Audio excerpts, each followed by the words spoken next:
Dear students, today we shall study quality of population.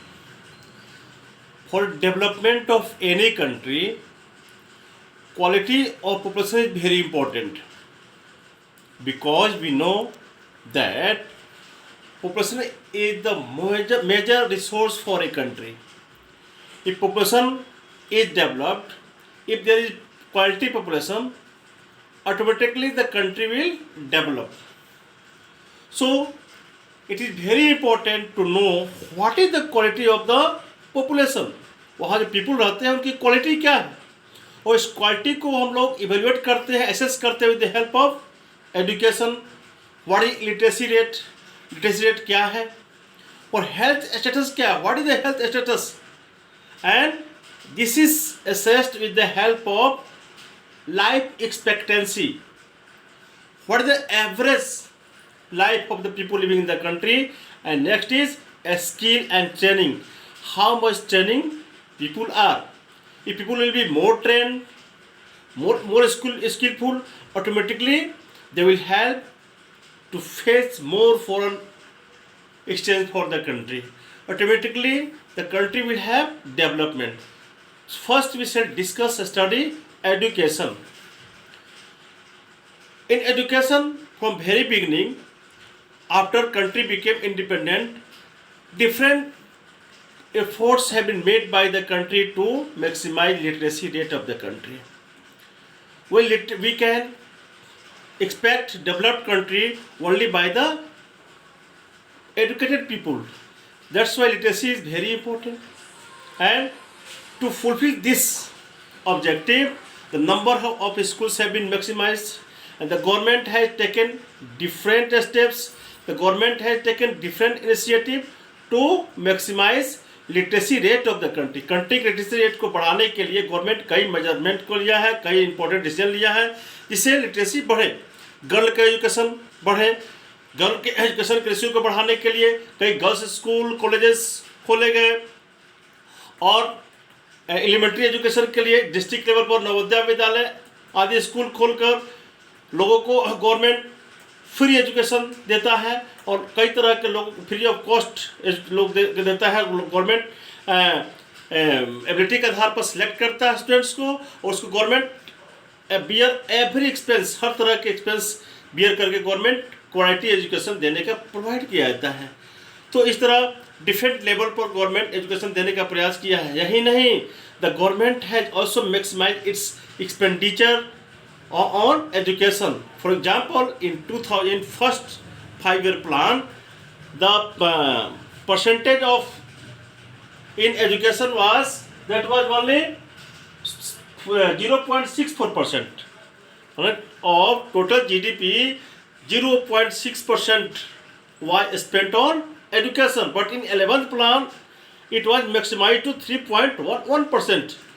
इसमें लगभग 5 times बढ़ा दिया गया इन्वेस्टमेंट कर जो है एजुकेशन में था, so that the number of school would be educated, number increase, number school के नंबर बढ़े, टीचर का नंबर बढ़े, प्रोफेसर्स का नंबर बढ़े. तो इस तरह क्वालिटी एजुकेशन में देने के लिए इसमें जो एजुकेशन में जो है जो परसेंटेज था जीडीपी का उसको बढ़ाया गया. जीडीपी का जो कंट्रीब्यूशन एजुकेशन में बढ़ा और वह 5 times मोर हो गया from that of the first 5-year plan. यही नहीं, उसके बाद गवर्नमेंट के प्रयास करने के बाद जो इन्वेस्टमेंट था फर्स्ट प्लान में, it was only 551 crore rupees, और वह 11th में बढ़कर हो गया 3766.90 करोड़ रुपीज इन्वेस्ट किया गया ओनली एजुकेशन में, ताकि लोगों को क्वालिटी एजुकेशन मिले. और एजुकेशन के लेवल को, एजुकेशन की स्थिति को बढ़िया बनाने के लिए, अच्छा बनाने के लिए गवर्नमेंट अपना बढ़ाता, टाइम टू टाइम गवर्नमेंट अपने बजट को बढ़ाता रहा है एजुकेशन में. रिजल्ट क्या हुआ, लिटरेसी रेट हो at the time of independence, at the time we became independent, it was only 16%. When India became independent in about 1951-52, it was only 16 or 18%, और बढ़कर कितना हो गया 74% हो गया. 2011-12 में लिटरेसी रेट बढ़ा. यहाँ तक कि बिहार कुछ स्टेट में केरला ऐसे स्टेट में 93% तक लिटरेसी रेट बढ़ा, और 100% तक कहीं हो नहीं सकता, लेकिन 98% तक केरला में मतलब लिटरेसी रेट बहुत सबसे हाई है। बिहार जो काफ़ी पीछे है, पिछड़ा है लिटरेसी में, बिहार में भी 63% लिटरेसी रेट को बढ़ाकर किया गया।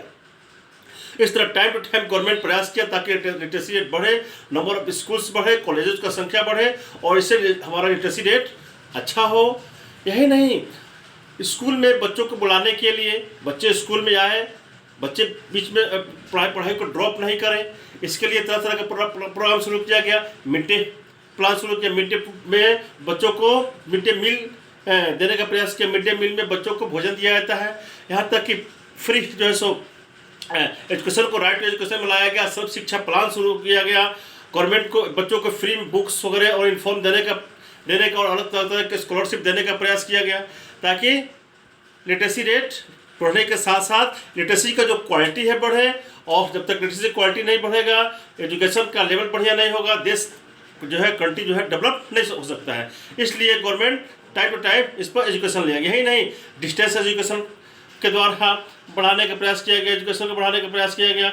आईटी के सेक्टर में काफ़ी डेवलपमेंट लाया गया, और एजुकेशन के सेक्टर में भी कई इलेक्ट्रॉनिक मीडियम के हेल्प को लेकर एजुकेशन को बढ़ाने का प्रयास किया गया। इस तरह गवर्नमेंट अपने डिफरेंट टेक्नोलॉजी के द्वारा, डिफरेंट प्रयास के द्वारा एजुकेशन के not only government try to maximise the quality of education, it also try to bring more and more students to so that they can study and be educated. To maximize literacy, the government has taken different initiative. For example, बच्चों को फिर come again to school के द्वारा awareness लाने का प्रयास किया। Government try to make awareness. Government fix that under limited time, all the students, all the children of the school country had to become educated. So by different attractive program, the government tried to bring the students, people back to school and maximize the literacy rate of the country.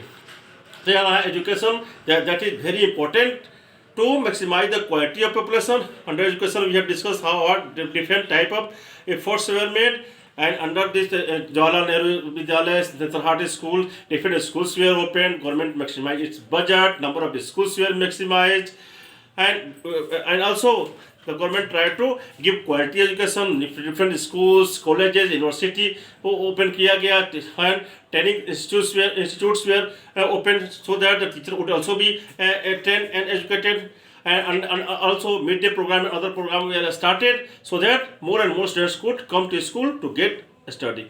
Thank you very much. Next we shall discuss about health. What is the government's policy towards health, and how people are healthy in our country, and what the government is doing towards hospitals and toward maximizing healthcare facility in our country. Thank you very much.